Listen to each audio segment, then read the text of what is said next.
Well, actually, none of that is true. Basically, number one, your paperwork from the federal district court doesn't look like pleadings from the federal district court. As far as jurisdiction is concerned, this court does have jurisdiction because this is an alleged violation of the traffic laws of the city of New Albany that is alleged to have occurred within Licking County. This court has jurisdiction over traffic offenses that are alleged to have occurred within Licking County. And by being here today and by entering pleas, you've waived any objection to personal jurisdiction over you. You did not make your demand in a timely fashion, so the motion to continue and the request for a trial by jury is going to be denied. The judge had already ruled that the court had jurisdiction, but the defendant continued challenging the proceedings, insisting his case had been moved to other courts. Then the judge made the ruling clear. The jury request was too late and the bench trial would continue. With the defendant representing himself, a police officer took the stand and described the traffic stop, the vehicle records, and the license information at issue. What happened next brought the hearing to its decisive stage. Let's step inside the courtroom and see how this case unfolded.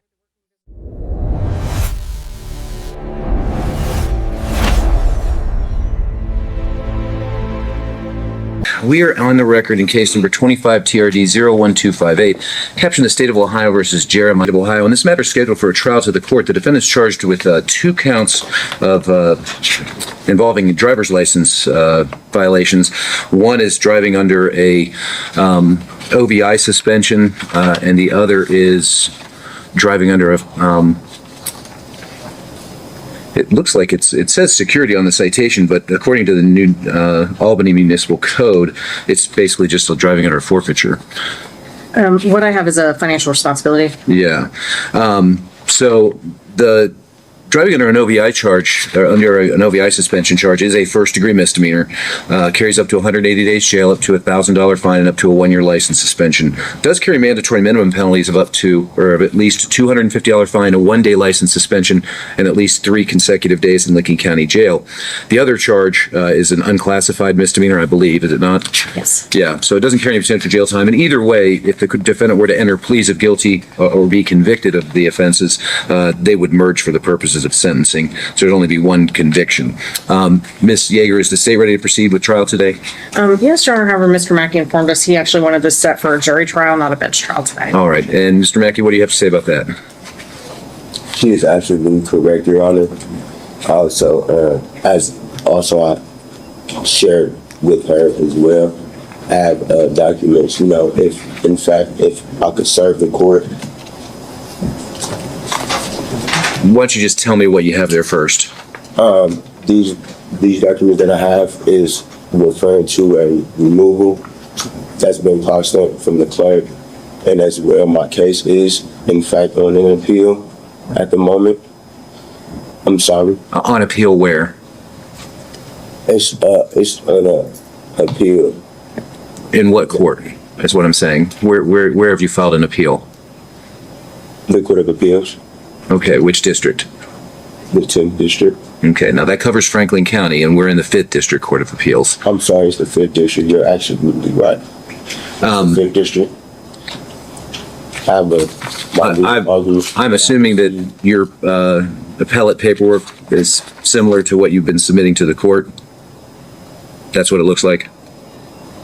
That one, or this? But just in general, all of your filings with this court are on this. It's kind of a unique. The documents are unique in that they're gray and they're typed in all caps, and one of them, it looks like, from what you just filed this morning, was filed in the United States District Court in the District of New Jersey in the Newark Division. And this is obviously Newark, Ohio. Well, here's what I will tell you, Mr. Mackey. You do have the right to have a trial by jury, but in order, in what we call a petty offense, and a petty offense is anything punishable by less than 1 year in prison, a jury trial is not automatic. It has to be demanded. And Rule 23 of the Ohio Rules of Criminal Procedure require that jury demand be made not less than 10 days before the scheduled bench trial. So your request for a jury trial would be untimely. Now, I'll entertain a position from the state in that regard. Do you intend to represent yourself throughout, whether you have a bench trial or a jury trial? Or did you want the court to, or are you going to ask the court to appoint an attorney to represent you? Represent myself, Your Honor. Okay. Well, I'm going to go ahead and I'm going to deny what I construe to be a motion to continue. The record will reflect that the motion was made, but the court denied that. Your options at this point, Mr. Mackey, are to either have a trial. The state has indicated it's prepared to proceed, and you can obviously represent yourself. You have the right to, if you wish, to change your pleas from not guilty to guilty or no contest. But I do not believe the state is inclined to dismiss the charges. Is that correct, Ms. Yeager? Correct, Your Honor. All right. So how would you like to proceed? Would you like to have your trial today, or did you want to change your pleas from not guilty to guilty or no contest? Your Honor, if it please the court, I motion that this case be continued and or stayed because the case is now on an appeal in the 5th District Court of Appeals. Also, the case has been petitioned removed to the Ohio District Court under case 223 CV 02962 JLG CHG and to the New Jersey District Court under case 224 CV 03934 LEFJBC. The court's jurisdiction is divested until those courts determine otherwise. Well, actually, none of that is true. Basically, number one, your paperwork from the federal district court doesn't look like pleadings from the federal district court. Those are plain white paper with the case number in blue up at the top of the page, and that's not how yours are captioned. Furthermore, as far as jurisdiction is concerned, this court does have jurisdiction because this is an alleged violation of the traffic laws of the city of New Albany that is alleged to have occurred within Licking County. This court has jurisdiction over traffic offenses that are alleged to have occurred within Licking County. And by being here today and by entering pleas, you've waived any objection to personal jurisdiction over you. All right? Your Honor, I object on this bench trial. I do want a jury trial. Okay, and as I've already explained to you, you did not make your demand in a timely fashion, so the motion to continue and the request for a trial by jury is going to be denied. It doesn't sound to me like you don't want to, I know you don't want to change your pleas from not guilty to guilty or no contest, so at this time I'm simply going to order or ask the prosecutor to call their first witness. Thank you. The state will call Officer Course to the stand, please. Officer, please come forward and be sworn.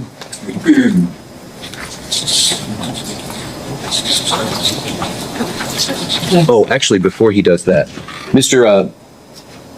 You can have a seat, but Mr. Mackey, you indicated that you do wish to represent yourself, correct? Was that right? Okay. So you have the right to be represented by an attorney by hiring one of your choosing. You're also eligible to ask the court to appoint an attorney to represent you at no cost. If you qualified based upon your income, your expenses, your household size, the court would appoint an attorney to represent you. However, if it's your intention to represent yourself, it is necessary to execute a written waiver of the right to counsel. 1258. So I'm going to have the bailiff hand to you a form entitled attorney waiver. I'm just going to read it into the record in open court right now. It says, it's captioned attorney waiver, and it says, in open court and on the record, I hereby waive my right to an attorney in this case. I've been fully advised of my right to be represented by an attorney, including my right, if applicable, to have an attorney appointed by the court at no cost if I qualify. It says, in witness whereof I have hereunto subscribed my signature this 11th day of April, 2025. So if it is your intention to represent yourself and to waive your right to an attorney, go ahead and sign by the X there, but do please read that because I'm going to make sure that you understand what it is. Yes, that are. I've been objected to this. I object this trial. I'm sorry, I didn't hear what you said. Refusing to sign this, Your Honor. At this moment, I'm not refusing to sign it. This court jurisdiction has been divested. Okay, well, I've already ruled on that, and that can certainly be appealed at a later time, but this part of the case, this portion or this part of the process is going to go forward. If you later appeal, if you're found guilty, I'm not saying you will be, but if there's a conviction that's entered, you have the right to appeal to the 5th District, arguing that this court never had jurisdiction over you, which means basically this would all not count. But you don't get to make, I've already made the determination that the court does have jurisdiction over you. If you don't want to sign that form, obviously I can't make you do that, but I will declare what's called a constructive waiver of counsel. And what that means is you've said out loud that you wish to waive your right to counsel, that you want to represent yourself. I'm going to accept that as a valid waiver of counsel, even if you don't wish to sign that. So, Ms. Kyle, if you'll bring this back to me, and for what it's worth, Mr. Mackey, this was filed with the court, and I do have a copy of that, and I did look at it, okay? All right, very well. Please swear in the witness. Do you solemnly swear or do you affirm that the testimony about to give is the truth, the whole truth, and nothing but the truth under penalty of perjury? I affirm. Please have a seat, sir. For the record, you're going to give your name and spell your last name. Officer Michael Coors, C-O-H-R-S. And the address to your precinct? 50 Village Hall Road, New Albany, Ohio, 43054. Thank you, sir. Thank you. You may inquire. Officer Force, how long have you been with the New Albany Police Department? Over 6 years. And were you so employed on January 29th of 2025? Yes. And were you working that day? Yes. What shift or hours were you working? Second shift, it's 2 p.m. to 10 p.m. And were you wearing a uniform of the day like you are in court? Yes. And were you driving a marked cruiser with a working visible light bar? Yes. And what were your duties that day? I was working standard patrol. I would believe I was on zone 3, which is the Licking County side of New Albany. Is that for like traffic enforcement? Correct. And what kind of training have you undergone for traffic enforcement? I was trained at the Columbus Police Academy over 2 weeks of traffic enforcement to include all traffic laws and proper traffic stops and procedures. And as of January 29th of 2025, were you up to date on all continuing education, training, and certification requirements? Yes. We're going to draw your attention to about 4:50 p.m. Whereabouts were you on patrol at that time? I was on Beach Road heading southbound just north of State Route 161. And is that in the city of New Albany in Licking County, Ohio? Yes. While on patrol, what first drew your attention to the defendant's vehicle?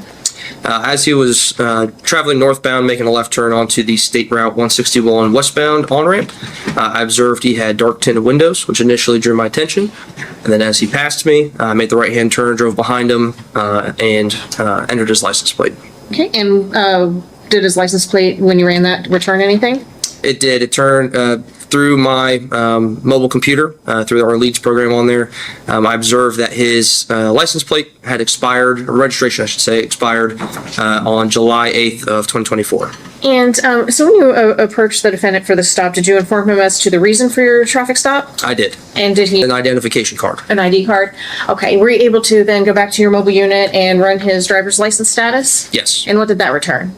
I observed again through my computer system that it showed he had multiple active suspensions, one of them being the OVI suspension that he was cited with, as well as the 2 non-compliance suspensions on my system. The reason why it was shown on the citation as a security suspension, that was the label, but per what I read through the system there, it was the financial liability. Nothing further for this witness at this time, Your Honor. All right. So, Mr. Mackey, you have the right to ask this question witnesses. You have the right to ask this witness questions if you wish, but you're not required to. And once the state's rested its case, you'll have the right to present evidence on your own behalf. But this portion of the trial is just for questioning. Do you have any questions for the officer? No, Your Honor. All right. Officer Coors, you may step down. Any additional witnesses on behalf of the state?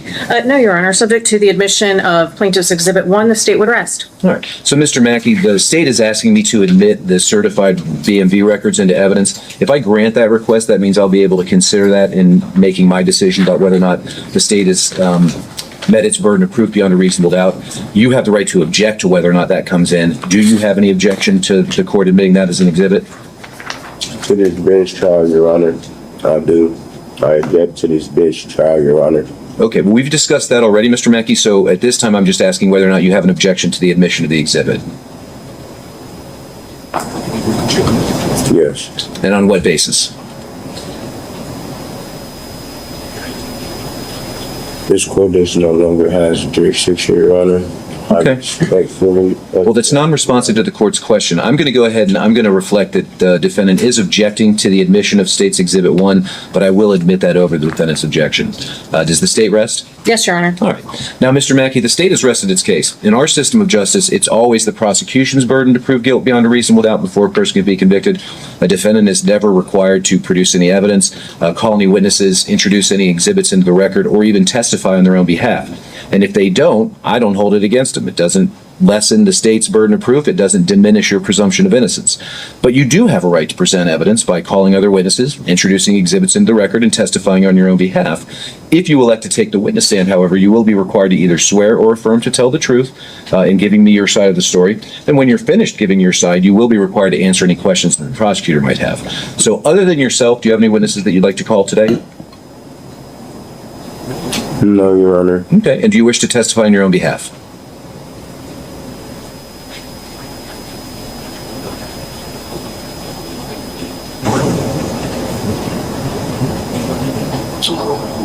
Your Honor, I object on this bench trial. Respectfully, Your Honor. Okay. And I've entertained that objection on more than one occasion now, and I've already overruled it, so it's not necessary to do that. But you are creating a record here, Mr. Mackey, so that, we're recording all this. You'll certainly have the right to obtain a transcript of the proceedings and pursue your appeal regarding the jurisdiction issue. But again, my question that I'll ask one last time is, do you wish to testify on your own behalf? No, I'm fine. Okay, very well. The court's heard testimony from Officer Coors, which finds to be credible, that he was on duty on the date in question, that he executed a traffic stop upon discovering that the registration on the vehicle was expired, that he made contact with the driver, who he's identified as the defendant, and upon reviewing the information provided by the Bureau of Motor Vehicles, determined that he was under both an OVI suspension as well as a Financial Responsibility Act suspension. A copy of the defendant's driving record through the Bureau of Motor Vehicles, and it does in fact list both the noncompliance suspension as well as the OVI suspension, and reflects the expiration date of the registration as being prior to the date of the traffic stop. So I do find that the state has met its burden on all three counts, and I'll go ahead and enter guilty findings. You have the right to make a statement today, Mr. Mackey, before I make any decisions regarding your sentence, but you're not required to. Is there anything that you would like to say other than the jurisdictional issue? No, Your Honor. All right, thank you, Mr. Mackey. Ms. Yeager, did the state wish to be heard regarding the matter of sentencing, and which driving under suspension charge did the state wish to elect to have the court enter a conviction and sentence on? We would elect to undergo the OVI suspension, Your Honor. And the defendant does have minimal history, so we would just recommend the mandatory minimums on that. All right. It's kind of customary for me to ask questions of the defendants about their personal circumstances. If you don't want to answer, that's fine. Do you work? Do you have a job? Yes, Your Honor. What kind of work do you do? HVAC, sheet metal, as I told the officer that pulled me over. Is that what you were doing that day? You were working out at the warehouses? Okay. Do you work for yourself? Do you work for yourself or do you work for a company? I work for a company. Okay. How long have you worked for them? It's been 3 years. I've been in a steel trade. Okay. Well, here's the thing. One of the reasons why I'm asking you these questions today is, as I mentioned earlier at the beginning of our proceedings, the court is required to impose at the very least a 3-day jail term. I don't want to cost you your job. Do you work Monday through Friday? Saturday, Your Honor. Monday through Saturday? Okay.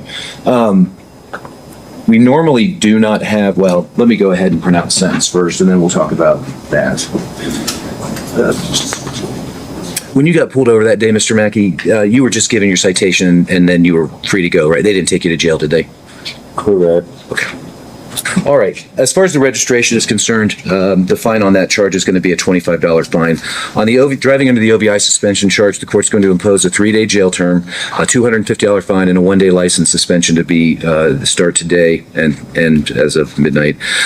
Costs will be assessed. Now, the reason I was asking you about your work and everything else is, as I said, I don't want to cost you your job, Mr. Mackey, but I don't have any discretion when it comes to those 3 days in jail. Normally, we require defendants, I'm assuming you don't want to go today, right? No. Okay. So it's customary for the court to grant what we call report dates. Some courts call them enforcement dates. And Typically, we require that the defendant report here to the courtroom. But since my colleague, Judge George, took the bench, we now have the option of having folks report directly to the jail. And that's important for one reason. If you had to report here, you'd have to report on a day that the court's open. So Monday through a Friday, all days of which you work. But if I order that you report to the jail on a Sunday, at least one of those days, you won't, of the 3 days, you won't be missing work. Okay? Would you like for me to grant you a report date to the jail on a Sunday? I mean, I know you don't want me to impose any jail at all, but under the circumstances, would you prefer that I make it so that you report to the jail on a Sunday so you only miss 2 days of work? Okay. All right. Let's set it out a little bit just to give you some an opportunity to make those arrangements with your work. Let's go ahead and I'm going to have you report directly to the jail on Sunday, May the 4th. And that's located at 155 East Main Street here in Newark. And the bailiff will give you all the information that you need. I said, what did I say, the 4th? Yes. Yes. Okay. And that's going to be at 11 a.m., Mr. Mackey, and then you'll get out 3 days later. Now, I don't know whether you genuinely and sincerely believe that that's the law. I'm here to tell you that it's not. But even if you do, I got to tell you, a lot of times folks who espouse these arguments just continue to find themselves in court and they don't win against the system. It may be unfair in your mind. I get that. I understand. But I just want to give you a word of caution that, you know, if you do get cited in the future with any traffic violations or even criminal offenses, making these arguments is not going to work out in your favor. It's not going to help your situation. You know, you can be as frustrated and angry at the system as you want. The law is what the law is, but I would just recommend that in the future, you know, just deal with it regularly and move on. You know, the only thing that you need to do is, you know, comply with the driver's license laws, and you won't have to worry about having to listen to guys like me anymore. Okay. This courtroom hearing took a dramatic turn when Jeremiah Mackey repeatedly challenged the court's authority to proceed, insisting that his case had been moved to other courts and that the bench trial could not continue. But the judge rejected those arguments, explaining that the court had jurisdiction and that Mackey's request for a jury trial came too late under Ohio procedure. The hearing then moved forward with Mackey representing himself. A police officer testified about the traffic stop, the expired registration, and Mackey's license suspensions. Certified driving records were also admitted despite his objection. After reviewing the evidence, the judge found that the state had met its burden and entered guilty findings on the charges. The court imposed the required penalties, including 3 days in jail, a $250 fine, and a 1-day license suspension. But the most notable moment came afterward. The judge spoke directly to Mackey, explaining that jurisdiction and right to travel arguments would not succeed in future cases. It was a tense hearing that ultimately came down to one message. The court would decide the case based on evidence, procedure, and applicable law.